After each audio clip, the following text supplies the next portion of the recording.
Depuis des années, on me surnomme l'homme qui parle aux chiens. Les pattes arrière d'abord.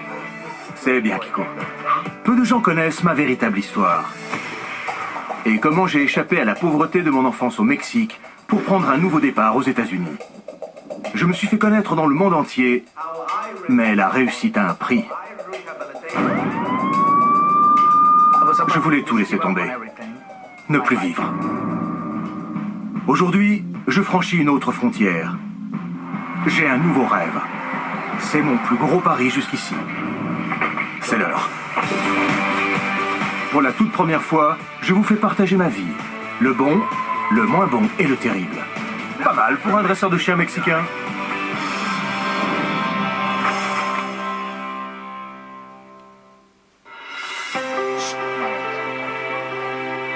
Je consacre ma vie à l'éducation des gens et à la réhabilitation des chiens. Super, regarde-moi cette côte. Je me sers de mon instinct pour connecter hommes et animaux à la nature. Il s'enfuira.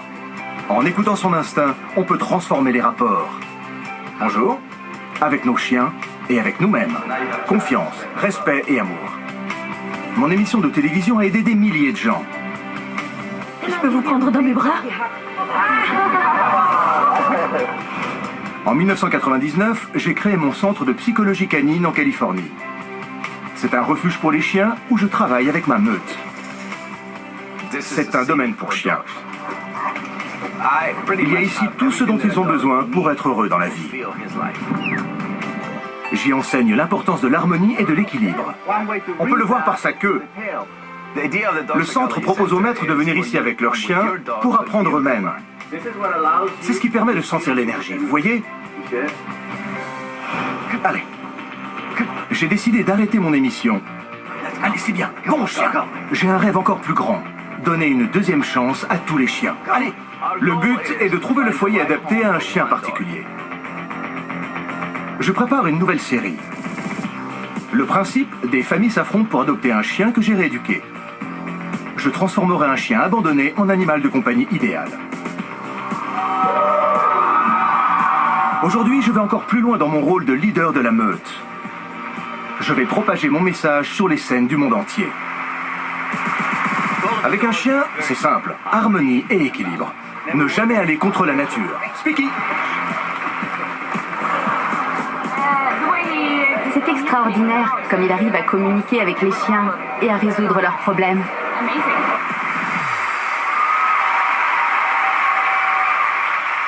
Ce succès trouve ses racines dans mon vécu et dans l'enfance que j'ai passée dans une ferme au Mexique.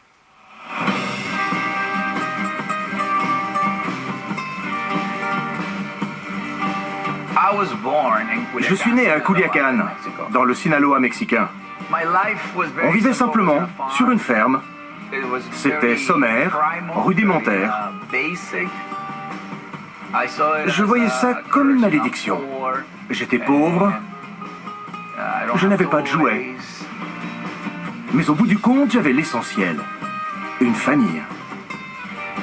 Ma plus grande influence, celui qui m'a façonné, c'est mon grand-père. La paix, la tolérance, le fait de ne pas s'opposer à la nature, ça vient de lui. Les chiens font partie de ma vie depuis ma naissance. On en avait toujours plein à la maison. Et ceux des autres me suivaient. On m'appelait le garçon au chien, El Perrero. Ça me plaisait pas.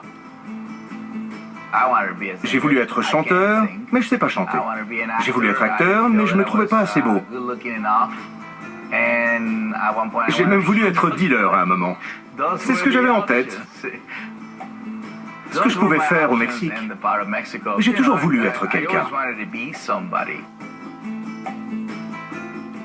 Et puis, j'ai vu des séries comme Lassie et Rintintin. Ça m'a fasciné. J'ai demandé à ma mère si elle pensait que je pouvais devenir le meilleur dresseur au monde. Et elle m'a répondu, « Tu pourras faire ce que tu veux. » Et voilà, ça a été mon premier rêve. Sauf que ces chiens vivaient aux États-Unis. Comment j'allais y arriver? Comment aller voir Lassie et Rintintin?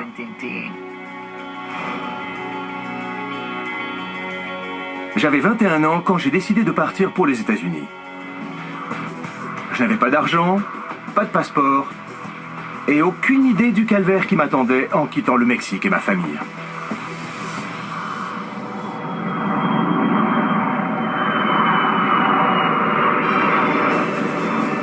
Maintenant, je voyage sans arrêt. La première étape de ma tournée scandinave est la Suède. À Omar, je vais diffuser mes méthodes en Europe, puis en Asie pour la toute première fois. On n'a pas ça aux États-Unis. Il a l'air furieux, celui-là. On dirait un carlin. La famille restant ma grande priorité, Jahaira, ma compagne, et Calvin, mon fils, me suivent. C'est un privilège, une bénédiction, une source de paix intérieure de pouvoir voyager en famille. On est venu en vélo des États-Unis. J'ai une énergie très masculine et elle est très féminine. Attention! Elle a toujours le sourire. Joli. Elle est pleine de bonne humeur. Rock'n'roll. J'ai l'air cool? Oui. La sécurité d'abord, mon chéri. Mon premier boulot, le plus important, c'est celui de père. Son père fait pareil. CIA, en route, mission secrète. J'ai envie de montrer à Calvin à quoi ressemble le monde. Tu vois toutes ces petites îles? Ça s'appelle un archipel. J'ai la chance de pouvoir lui faire vivre tellement de choses que je n'ai pas eues étant enfant. Quand je l'emmène avec moi sur la route, c'est une façon de ne pas l'abandonner. Je fais ce que mon père et mon grand-père ont fait pour moi. Ils se sont occupés de moi, autant que possible. À fond les manettes! Super! Ça, c'est la Suède.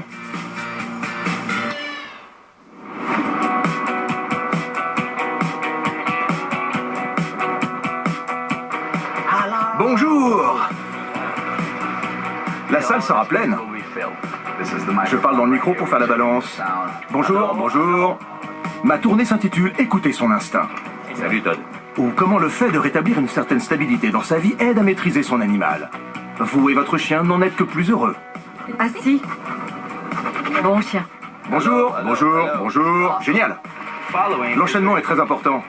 On voit mon slip? Ah désolé, c'était pas prévu. C'est le show le plus ambitieux que j'ai jamais entrepris. Pour réussir, il me faut la meilleure équipe possible. Je suis entouré de super-héros. Petit briefing avant show. On reprend le script. Alors premièrement, qu'est-ce que l'harmonie et l'équilibre? Lou est dans ma tête, littéralement. Ce petit truc là, c'est Lou. Salut Lou.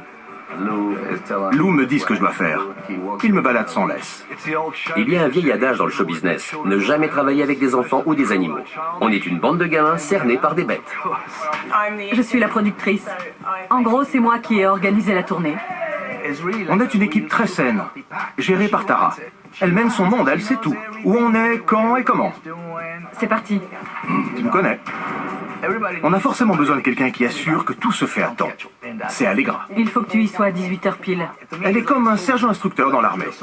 Quand elle se met en mode travail, c'est fini. Elle te laisse pas tranquille tant que c'est pas fait. Mon boulot, c'est de faire respecter les horaires. C'est lui, je te l'avais dit. Todd travaille avec moi depuis longtemps. Vous voulez que je vous apprenne à promener votre chien? Le show est un mélange de théorie et de pratique. On va vous aider. Les gens m'amènent leur chien.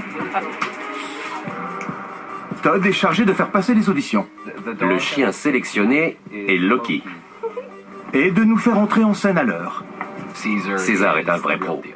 C'est le meneur de la troupe. Le patron rêvé. Pas encore?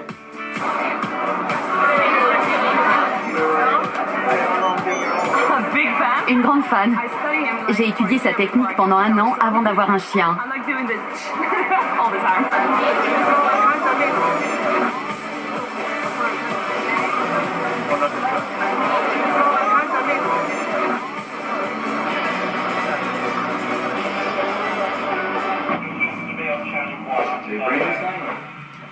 Merci Seigneur pour cette magnifique journée. Merci de nous donner cette occasion de toucher toutes ces vies.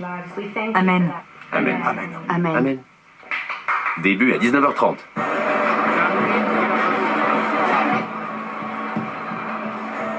Avant de monter sur scène, je me demande toujours si le public va me suivre, s'il va s'amuser. Je respire, je me concentre, je respire, je me concentre. Ça me stresse, j'avoue.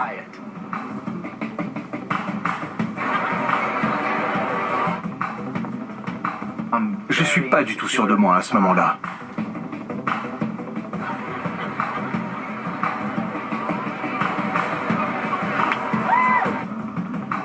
Todd le sait, et il reste à l'écart. Boss, tu as 5 minutes, 3 minutes, 20 secondes. Mon cœur bat à tout rompre.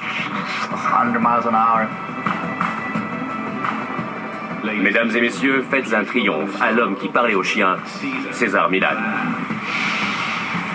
Je prends une dernière inspiration. Bonsoir. Merci.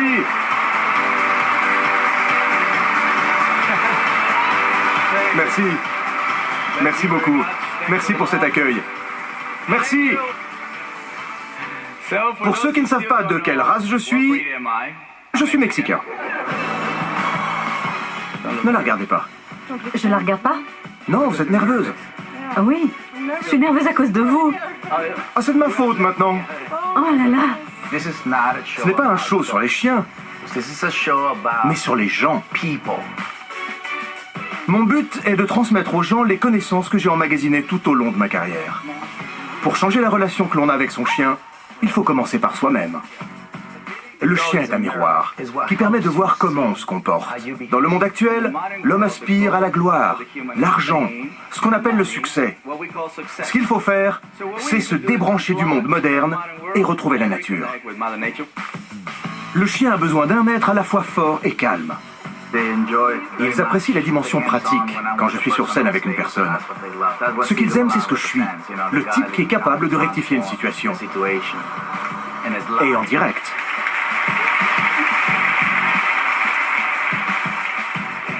C'est bon, laissez-le faire caca sur scène, pas de souci.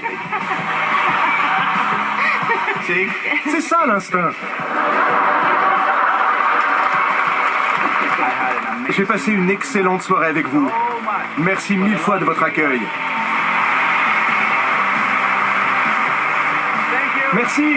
Bonne fin de soirée.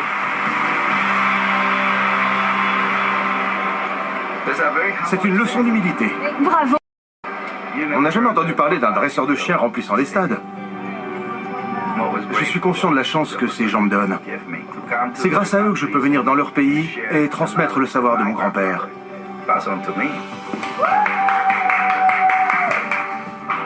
Le show vient de se terminer et voilà comment il me félicite. Alors que tout ça, c'est pour payer ses études. Quel bonheur de voyager dans le monde entier et de recevoir tout cet amour du public et de ma famille. Je n'y arriverai pas sans eux. Pourtant, à 21 ans, j'ai dû quitter ma famille et faire un pari pour le reste de ma vie. Le 23 décembre 1990, j'avais 21 ans. J'ai dit à ma mère que je partais. Elle n'a pas compris, elle m'a demandé où j'allais. Je pars en Amérique. En Amérique? Mais c'est Noël demain. Tant pis. Il fallait que je m'en aille. Et ce jour-là, absolument. Elle a vu combien j'étais déterminé. Elle a appelé mon père Felipe pour le prévenir. Il est venu, m'a pris dans ses bras et il m'a donné $100. Les économies de toute une vie. $100.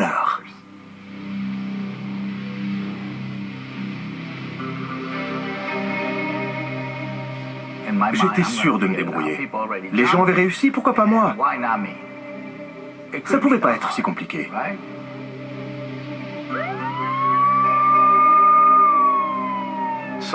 J'arrive à la gare routière de Tijuana et à peine descendu du car, j'essaie de passer la frontière. C'est là que j'ai compris que ce serait pas si facile.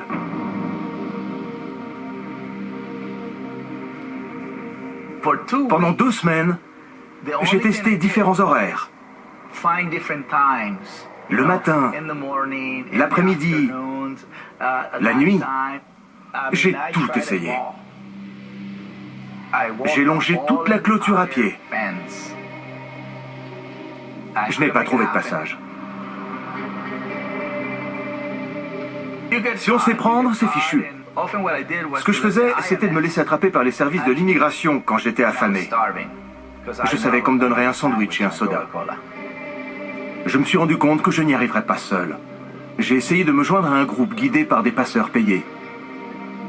Les passeurs sont très malins, très futés, et ils n'ont aucune pitié.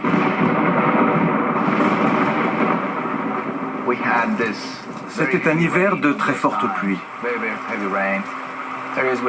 Ça coulait à torrents. Dans les endroits inondables, des maisons s'écroulaient. J'ai repéré ce passeur et son groupe et je les ai suivis. À un moment, ils se sont dirigés vers un endroit où la pluie avait creusé comme un canal. J'ai vu des gens se faire emporter par le courant.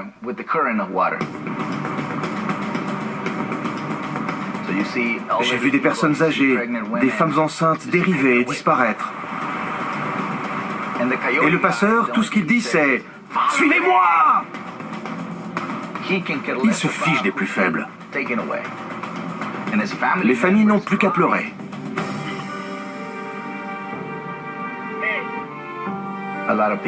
Les gens partent pour les États-Unis pour tenter leur chance, avoir une vie meilleure. Et une grande partie n'y parvient jamais. Ils ne verront jamais ce pays. C'est au bout de 2 semaines que j'ai trouvé la faille. Un trou dans la frontière. J'aperçois un endroit où la clôture a été coupée. Ça vient sans doute d'être fait. Et puis, un type débarque de nulle part. Un grand maigre, sale, terriblement crasseux. Le genre d'homme dont on apprend à se méfier. Il me demande « Alors, tu veux traverser ?»« Oui, bien sûr. Ça te coûtera $100. » Il est impossible qu'il ait su combien j'avais sur moi. Au fond de moi, quelque chose me dit que ça ira. Et je le suis. Il ne veut même pas que je le paie avant d'être de l'autre côté. Bon.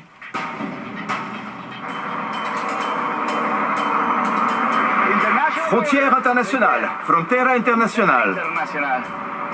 On arrive par là-bas. On traverse et on court le long de ce muret en contresens du trafic. On court, on court. Jusque là où c'est plus abrité. On court, on court. On a tellement d'adrénaline dans le sang. Ça rend endurant.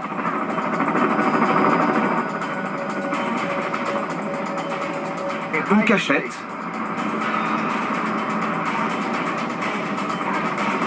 Ici, c'est un peu comme la ligne d'arrivée. Je l'ai suivi dans le tunnel.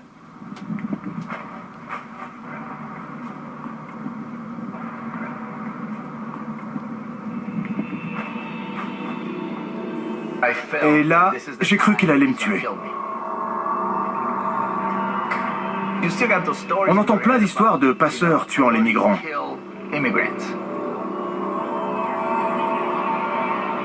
Dans un endroit aussi fermé, on ne peut rien faire. Sous le tunnel, on peut vous étrangler, vous poignarder. Il y a toutes ces rumeurs terrifiantes qui courent sur les passeurs.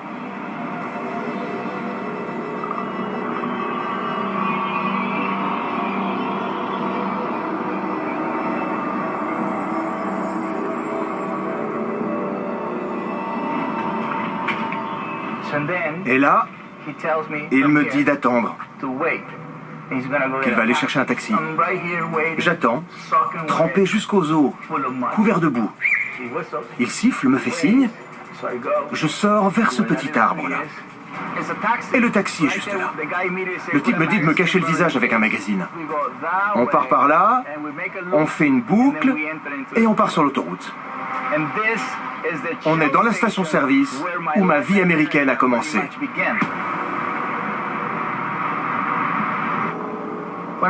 Une fois à San Diego, j'ai poussé un ouf de soulagement. Je n'avais plus à fuir, seulement à me cacher. On apprend où vivent les gens qui sont dans la même situation. Et beaucoup squattent sous les autoroutes. C'est ce que j'ai fait. Je ne suis pas revenu ici en 22 ans. C'est par ici que je m'étais installé.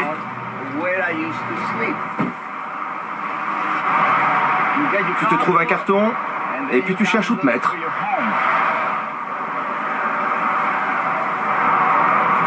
Tu te glisses là-dessous.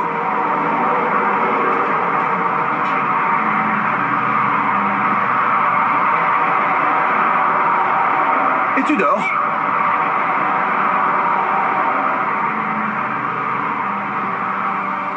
Pendant 2 mois, j'ai fait des petits boulots. La plonge, n'importe quoi pour survivre.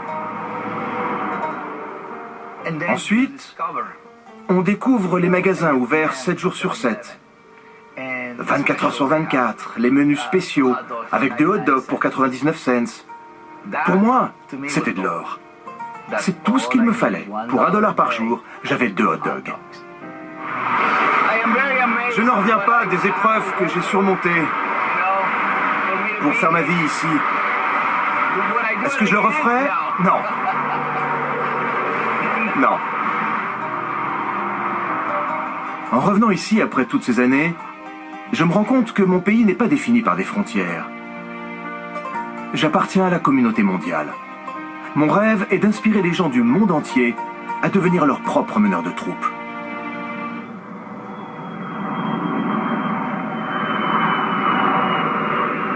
Bienvenue en Finlande!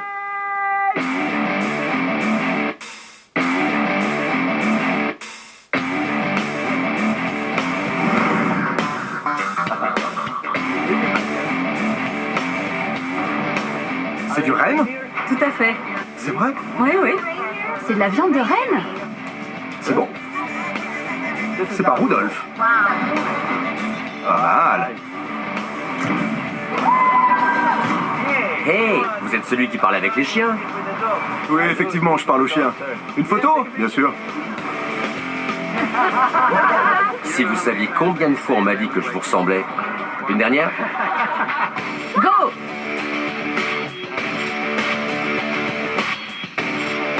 Oh là là! Salut Helsinki! Ozzy Osbourne est venu ici. 50 Cent! Attends, je me la jouer rappeur.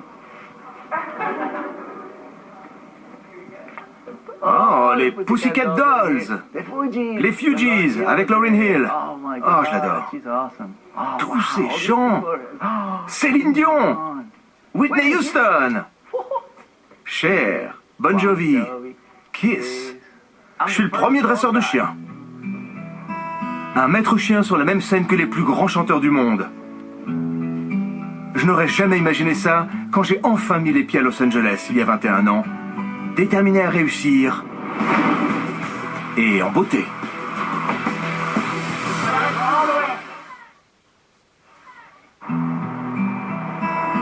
Après 2 mois passés dans les rues de San Diego, j'avais assez d'argent pour atteindre ma destination finale, Los Angeles. J'ai débarqué à Los Angeles et peu de temps après, j'ai rencontré la mère de mes enfants. On est sortis ensemble, elle est tombée enceinte et André est né. Calvin est arrivé 4 ans plus tard. C'était très dur. On était tous les deux très jeunes. J'ai trouvé du travail dans un chenil à m'occuper des chiens. J'ai commencé à proposer mes services pour promener les chiens. Je le faisais gratuitement. Au départ, j'avais 5 chiens, puis j'en ai eu 10, puis 15. C'est comme ça que je suis devenu le Mexicain et sa meute de chiens. Je vais vous montrer une photo qui illustre bien les débuts de celui qui parlait aux chiens. Un homme se présentant sous le nom de César mène sa meute de chiens sur Sentinel Avenue, dans le sud-ouest de Los Angeles. Cette photo est apparue sur des affiches par la suite. Comme on le voit, le Los Angeles Times m'a coupé la tête pour ne pas me payer. Et le LA Times m'a contacté. Ils m'ont suivi pendant 3 jours. Je les ai emmenés partout. Je leur ai montré comment je gagnais ma vie. Lors de son interview, Mimi, la journaliste, m'a demandé ce que j'aimerais faire ensuite, sur ma lancée. J'ai répondu que j'aimerais faire de la télé. Et elle l'a noté. L'article a été publié un dimanche. Le lundi, j'avais une flopée de producteurs qui me contactaient. C'est bien, Kiko. La première année, je suis passé sur National Geographic. Que demander de plus? Tout va bien, mesdemoiselles? C'était difficile pour tout le monde au départ. Personne dans l'équipe de tournage n'avait jamais fait ce genre de choses. Ils ne savaient pas comment filmer un chien, et je ne savais pas faire de la télé. Il ne doit pas dépasser cette ligne invisible. Mon émission avait pour but d'éduquer les gens et de rééduquer les chiens. C'était complètement inédit. L'homme qui parlait aux chiens montrait comment quelques principes de base, exercice, discipline et affection, peuvent transformer non seulement la vie d'un chien, mais aussi celle de son propriétaire. Mon émission a été diffusée dans une centaine de pays. Mais tout le monde ne comprend pas mes méthodes. Certains considèrent ma technique cruelle ou matière à controverse. Si je touche le chien au cou, ils m'accusent de le maltraiter. Si je me sers de mes pieds, c'est que je lui donne des coups de pied. Si je retourne le chien ou que je le couche sur le côté, c'est une méthode dépassée. Ceux qui n'aiment pas mon style dénoncent ma cruauté. Quand je parle de dominant ou de dominé, ils trouvent cela polémique et négatif. Je ne pense pas qu'il n'y ait qu'une façon d'aider un chien. En 9 ans d'émission, j'ai montré plein de techniques différentes. Alors les critiques ne me touchent pas vraiment. Allez, j'ai réussi à redonner de l'espoir aux gens concernant la relation qu'ils ont avec leur chien. Et j'en suis très fier. Aujourd'hui, je lance une nouvelle émission pour promouvoir l'adoption de chiens abandonnés. Charlie! Ce que je souhaite, c'est informer le public et sensibiliser à la sauvegarde, la rééducation et la réintégration des chiens. Ma série s'appelle The Leader of the Pack. Tout le monde est capable d'être un meneur. Pourquoi pas avec un chien de la SPA? J'ai hâte de voir si j'arrive à convaincre de recueillir des animaux pour leur donner une chance. Grâce à la télévision, j'atteins beaucoup de monde. Mais c'est quand des milliers de personnes viennent vous voir en chair et en os que l'on sent l'impact qu'on a sur la vie des gens. Et il devrait y avoir environ 8000 personnes ce soir. C'est un chiffre impressionnant quand on pense que c'est en fait une conférence déguisée en spectacle. C'est une soirée prometteuse, une des plus grosses dates de la tournée. Où sont mes médicaments pour le ventre? On va se repasser le script. Mitten. Menez. Bien. Entrez. Bonjour et bienvenue. Mitten, Menez, Helsinki. Mitten, Menez, Helsinki? Pour ceux qui l'ignorent, je ne suis pas de race finnoise, mais mexicaine. J'ai grandi à la campagne, mon grand-père m'a appris... Tara, t'as parlé de son idée? Tara? La tournée se finit. Quel bel endroit pour Finnois. C'est le genre d'humour qui nous a rendus célèbres. Il a une énergie incroyable. Il a l'air abordable, accessible. J'avais 3 chiens et les conseils que j'ai trouvés dans son émission m'ont vraiment été très précieux. C'est un génie. Avant un show de cette ampleur, la présence de ma famille est rassurante. Et je compte sur elle pour m'encourager avant d'entrer en scène.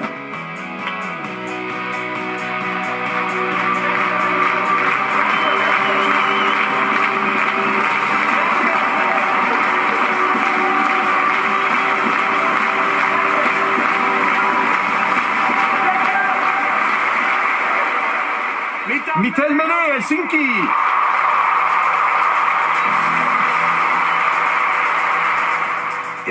C'est plein à craquer.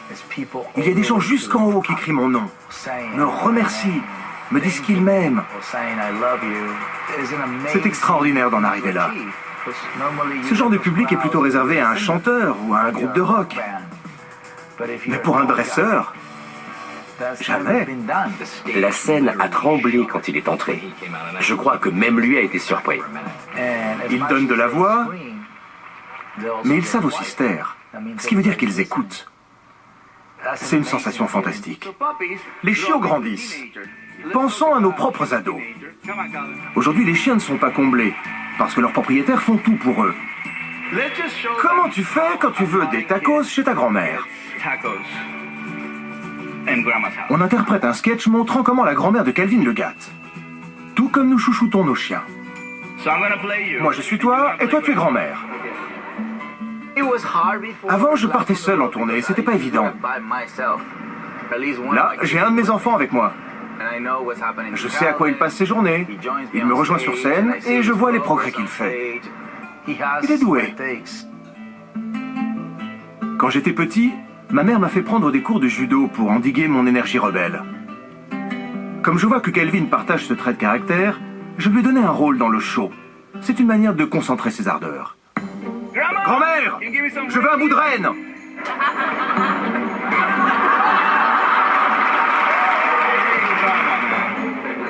Je vais avoir à manger. Je peux avoir un dessert, s'il te plaît? Merci, grand-mère. Grand-mère! La télé! Le dessert! Grand-mère! S'il te plaît! J'espère que vous avez passé une bonne soirée. T'as vu comme il est beau comme ça?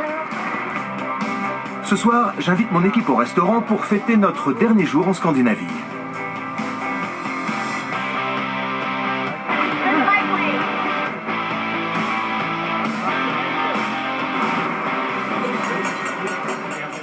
Votre attention.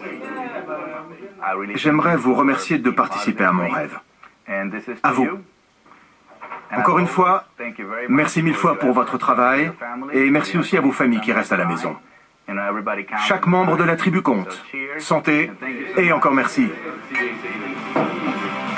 Demain, nous nous envolons pour Singapour, où je vais diffuser mon message dans une toute autre partie du monde. C'est la première fois que je vais en Asie et je ne sais pas du tout à quoi m'attendre. À la vôtre!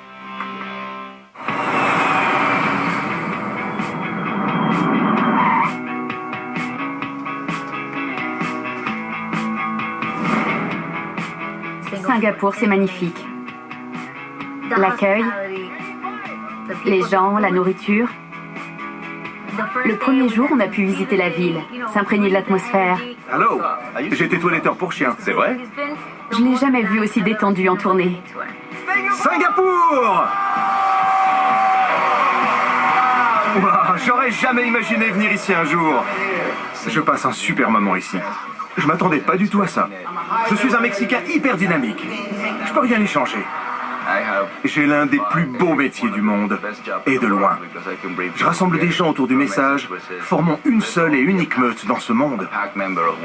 Rester calme est essentiel. Il y a une multitude de langues dans le monde. Chez les animaux, il n'y en a qu'une, celle de l'énergie. Que ce soit un chien agressif de Singapour ou d'ailleurs, le langage sera le même. Il est universel. Et c'est ça que les chiens sentent et perçoivent chez moi.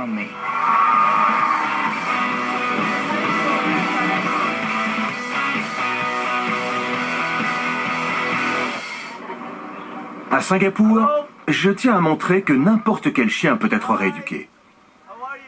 Aujourd'hui, avant mon dernier show, je me rends dans un refuge qui a besoin de mon aide. J'ai fondé ce refuge. C'est vrai? Dieu vous garde. Merci d'être venu. Merci à vous. Je peux vous prendre dans mes bras? On a environ 350 chiens ici. En ce moment? En ce moment, 350. 350 chiens? Voici César. Hé, c'est César! Cool, César et César et César! Regardez! Mango est le premier chien qui nous pose problème. Oui, ça fait 7 ans qu'il est là. Il est terrible. C'est lui. Mango n'est pas sorti de son chenil depuis 5 ans. Le but est de lui faire prendre l'air. Au bout de 5 ans. La laisse ne lui plaît pas. Vous voyez les poils de son dos? Je vais le maintenir au fond. Voilà. Dans un premier temps, je bloque les issues. Je diminue son espace dans la cage jusqu'à ce qu'il se sente coincé. Ensuite, je commence à lui présenter la laisse. On voit que ses yeux signalent à son cerveau de s'inquiéter. Et d'ailleurs, c'est normal qu'un chien refuse l'idée d'avoir une laisse autour du cou. Tout est dans la patience. Il faut qu'il voie que malgré sa colère, l'homme reste calme. C'est peut-être difficile à regarder, mais c'est bon pour lui. Il se défoule.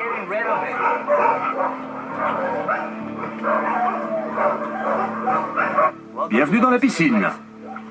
Voilà comment ça marche. Regardez. Les pattes arrière d'abord. Bien. Regardez sa queue. Hé Mango, tu es content? Bon chien. Super. Super. Vous voyez, il faut laisser la laisse tendue pour lui montrer qu'on veut le guider. Prêt pour une balade en roller? 7 ans d'enfermement, c'est beaucoup d'énergie rentrée. Il n'a jamais vu Singapour. C'est un Mexicain qui lui fait visiter la ville. Il a réussi!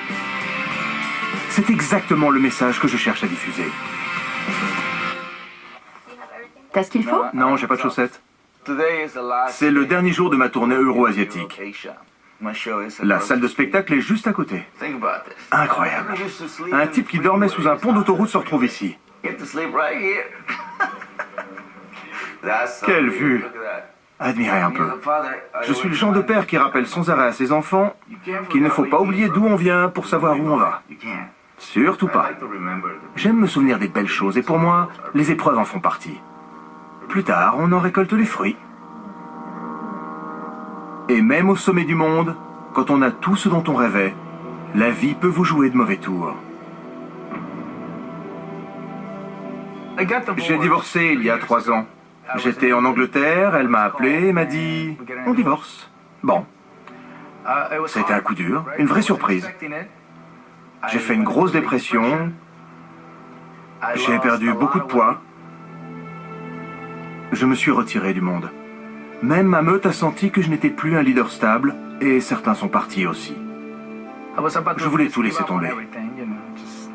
Ne plus vivre. J'avais l'impression d'avoir tout perdu, dont le plus important, ma famille. J'étais devenu inutile. C'était un échec. Je ne voyais pas l'intérêt de continuer. D'accord, j'avais une émission, mais l'essentiel n'existait plus. Alors j'ai décidé d'en finir. J'ai avalé des cachets. Je ne suis pas mort, mais j'ai essayé.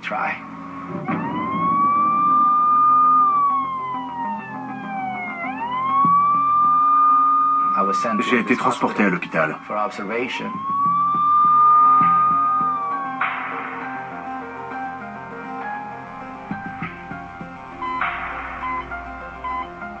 Des mois et des mois plus tard, je me suis repris en main. Je ne voulais plus de cette dépression. Ma motivation était revenue. J'ai commencé à appliquer les principes dont je me servais pour les chiens. Exercice, discipline et affection. Mon ingrédient secret, c'est tout l'amour que j'y mets. Je me suis reconstruit une nouvelle vie et une famille avec qui la partager. Je t'en fais un autre, mais prends celui-ci en attendant. J'ai arrêté de me poser en victime, d'en vouloir à Dieu, au monde et à moi-même. On ferme. J'ai compris que j'avais une occasion de tout reprendre à zéro. Si je ne suis pas mort, c'est que Dieu ne le voulait pas encore. Bonjour. Bonjour. Passe une bonne journée. J'aurais pu me bourrer de cachets. S'il ne voulait pas que je meure, c'est que ma mission sur Terre n'était pas terminée.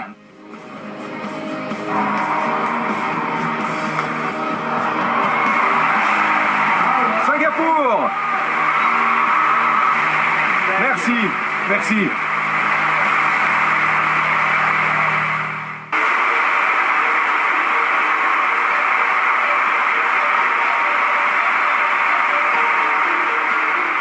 Ce soir, c'est le dernier show de ma tournée. Je suis bouleversé par l'accueil qui m'est fait. Je vous propose un exercice. Le but est de vous donner de l'énergie. Vous voulez bien m'aider à monter vers les sommets? Bien, c'est parti!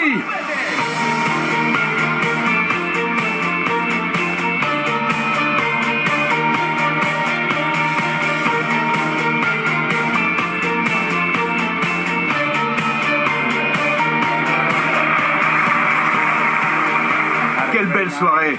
Merci Singapour!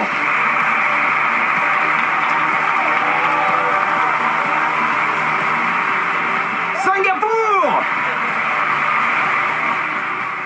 Tu félicites pas ton papa? Félicitations, pas mal, hein? C'est génial, papa. Ouais, Je t'ai apporté des fleurs. Qui te les a donnés? Chérie. Merci, ma chérie. Merci, mec. merci à toi. Encore un grand show. Merci. C'est très très chouette. C'est vrai, tu me chéris pas? Je te charrie, moi? Tout le temps. C'est très sympa de travailler avec lui. Ça a été une vraie aventure. Merci César. À toi aussi. Au revoir, Tara. Oui, mais on se voit demain, non? Regardez la technique de Tara. On dirait qu'elle a peur. Je suis toujours ravie de rentrer à la maison, mais triste de quitter l'équipe. En général, quand je rentre, j'ai un mois de ce que j'appelle le blues de la tournée. Tout le monde me manque. Bien, 1, 2... Bonsoir. Merci à tous. L'émission que je lance bientôt parle d'adoption. Je veux montrer que tous les chiens méritent une belle vie. Et je ne veux pas seulement changer les comportements, mais agir sur les lois.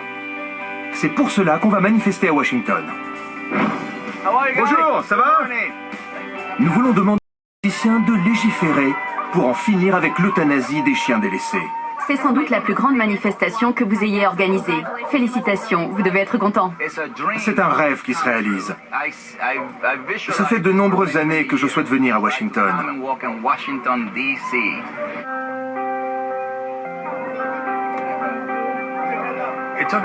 Il m'a fallu longtemps pour devenir citoyen américain.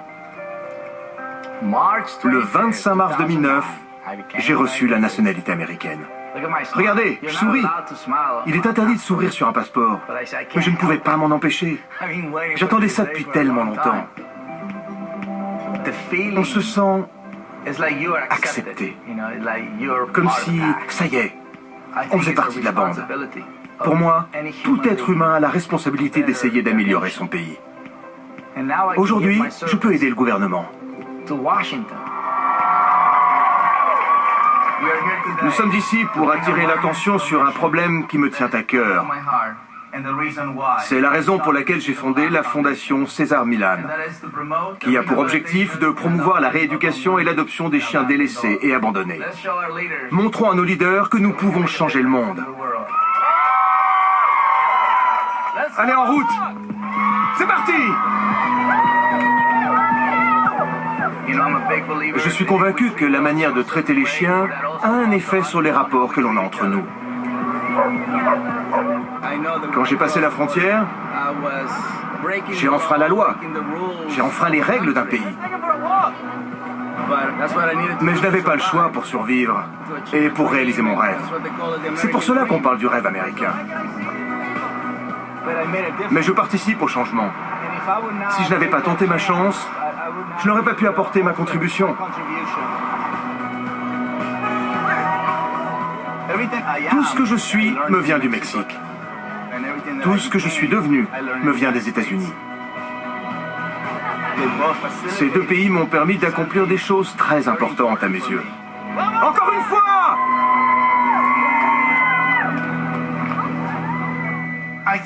Ma vie est un mélange. C'est une comédie, une tragédie, un film d'action. Je n'en connais pas encore la fin, mais je m'estime heureux de pouvoir raconter mon histoire. J'espère être une source d'inspiration et de motivation, peu importe d'où on vient. Voilà ce que j'aimerais qu'on retienne. Il faut persévérer, quoi qu'il arrive, et ne jamais désespérer.